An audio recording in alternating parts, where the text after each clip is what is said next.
શા માટે? કારણ કે એને મહાકાલ પર વિશ્વાસ હતો, મહાકાળી પર વિશ્વાસ હતો કે એની શક્તિથી મારી અંદર ક્યારે આ અસુરોનો દુષ્પ્રભાવ આવશે નહીં.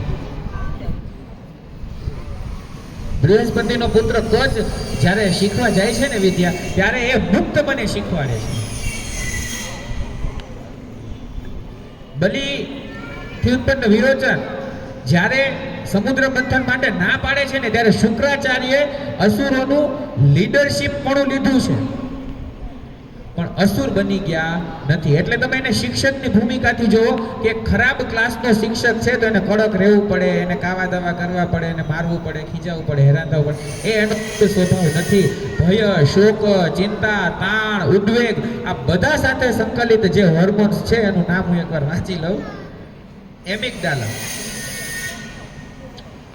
એ એમિગડાલા ઉપર કંટ્રોલ કરવા માટે મહાકાળીની ઉપાસના આવશ્યક છે. અને આને જે કંટ્રોલ કરે છે એ દ્રવ્યનું નામ જો એમિગડાલા હોય તો એને મહાકાળીનું સ્વરૂપ ગણી શકાય. જે રોગ પ્રતિકારક શક્તિ એ પ્રત્યંગિરા છે, એ મહાકાળીનું સ્વરૂપ છે.